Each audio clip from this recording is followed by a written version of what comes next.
This is Nick Christopher's. Today's episode of Mob Tales is going to be women that were involved in the mob in some degree. We're going to be going across the board to different ethnic groups. Griselda Blanca is going to be the first one from Colombia. Rosetta Cataldo, Italy, Sicily. Rosetta Maresca, Napoli. Virginia Hill, here in the States. Arlene Brickman, New York. So I'll start with Griselda Blancos. Blanca, I was right. She was known in Colombia as the Black Widow. Crazy woman. Forget about it. She ran the Medellin cartel, and which was in direct competition with Pablo Escobar and a lot of other cartels besides himself. She ran the drug trade during the 80s. And she was actually raped when she was very young. And she came from a very, lack of a better word I'm trying to find here, dysfunctional upbringing. Like I said, she was raped at a very young age. She married at a very young age. I think it was like, I don't know, 14, I think, or something like that. And she was responsible for her first murder at 11 years old. Just tells you how sick this woman was.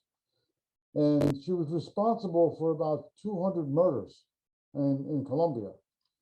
And she's one of the first women, well, mobster, I guess, per se, the word, drug dealer, that came up with an idea of hiding drugs in underwear. So she was like the innovator of smuggling drugs in your underwear,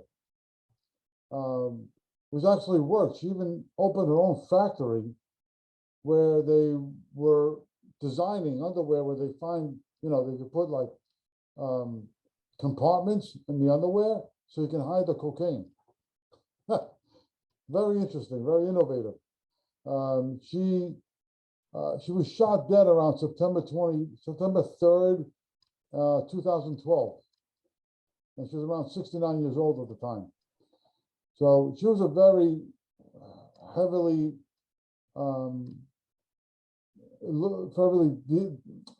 dealing in drugs at that time. They called her the Black Widow because every guy she married like 4 times. And every guy she married, she killed. That's why they call her the Black Widow, which is very fitting, I would think. The other woman I'm talking about is, her name is Rosetta Cataldo.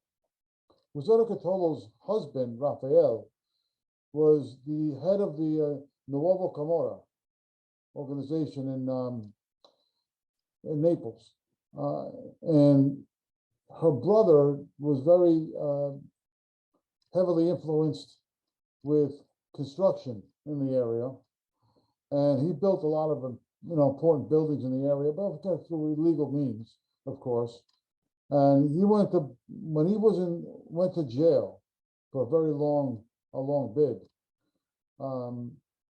His sister Rosetta took over, and he would send her instructions of what to do, of how to run the enterprise while he was inside. So for like about, I would say, 15 years, she ran the organization while her brother was away. Very powerful woman. A lot of gangsters looked up to her, and they even gave her a nickname called Ice Ice. She was eventually arrested, went to trial, but she was acquitted of 9 murders. So again, she was a pretty influential person. Now, this person, Rosetta Cataldo, Rafael Cataldo, I happen to be good friends with their relatives. Bill Cataldo, who was an associate of the Colombo family. His father was Wild Bill Cataldo, and they're related to Rafael Cataldo. Rafael's like his, I think, uncle, I believe, in Sicily. So that's a pretty interesting footnote because I actually know the Cataldo family. It's pretty interesting for that individual that I'm mentioning. Another one in the same area, in the Naples area, was Pupetta Maresca. Pupetta Maresca was married to Pasqualone Simonetti, who was a mobster. Pupetta herself came from a mafia family. Her father was connected. So she came from that background. So the mob life is nothing that's new to her at the time. But she was never involved in it in any way until 3 months after she married her husband in 1955, they killed her husband. 3 months after they were married. So she was, when he was dying, he, in her arms, he told her that who was responsible for killing him. He said, one of Big Tony's men are the ones who killed me. So Big Tony, obviously. So she took it upon herself to find Big Tony and kill him. So after a couple of weeks, she found Big Tony at a cafe, coming out of a marketplace buying some fruit. And while she was pregnant, no less, she jumped out of the car and shot him dead. So she got arrested, obviously, for the murder about a couple of weeks after the murder. And she served about 10 years. But after she was released, she re-entered into that world and was responsible for a lot of murders.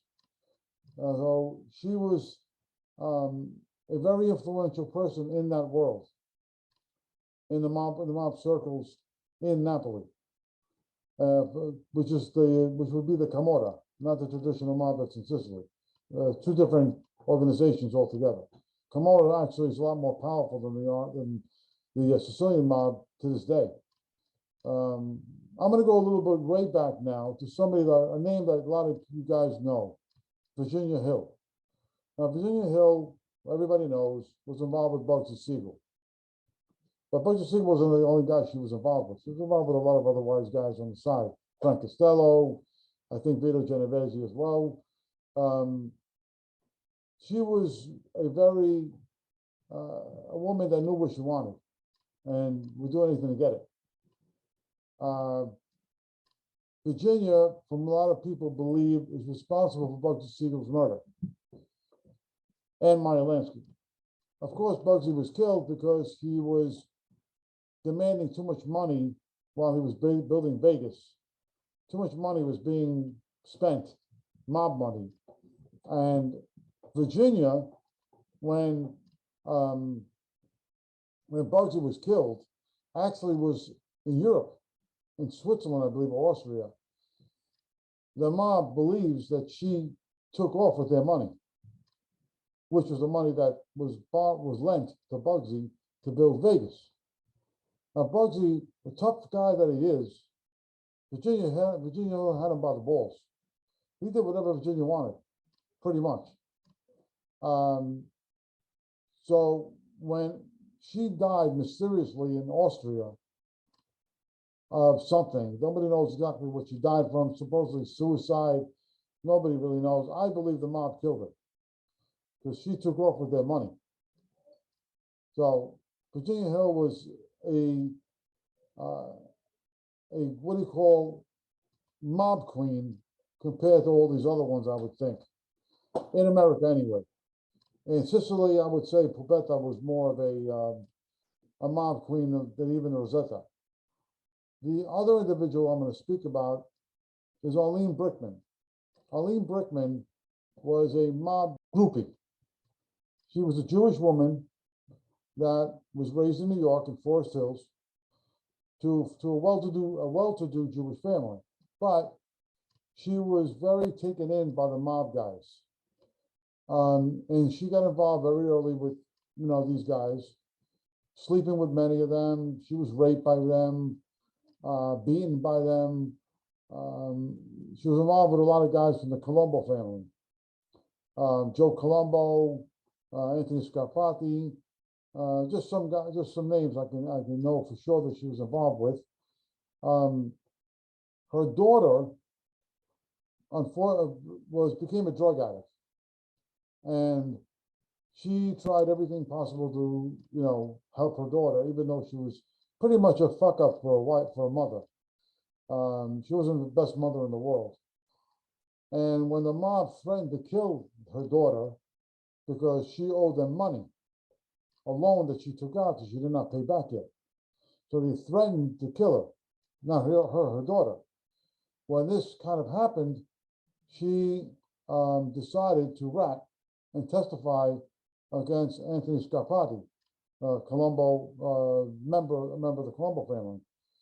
And after the trial, she refused to take part of the witness protection program.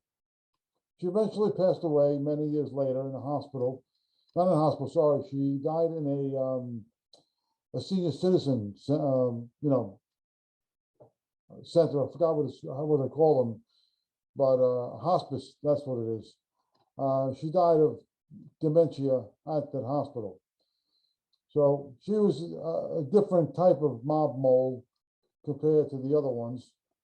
Not as big, not as powerful, not as well known as, let's say, Virginia Hill, or Rosetta, or Pupetta, let's say, in Sicily, or Griselda in Colombia.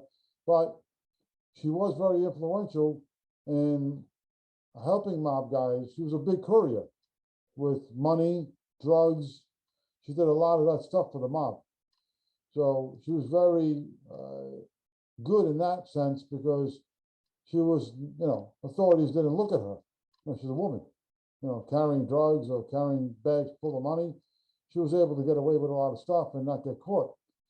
So she was a different type of mob groupie than the other ones were. Those were a little more powerful, a little more, had more of a leadership role in that world.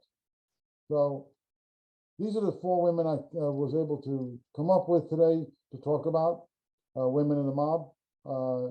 There's more that I can talk about, like Karen Hill, for example, but I'm going to talk about more of these other women when, in our next episode, I'll do a second part of this, and maybe even talk about ones that actually whacked their husbands or were whacked by their husbands, which is also interesting.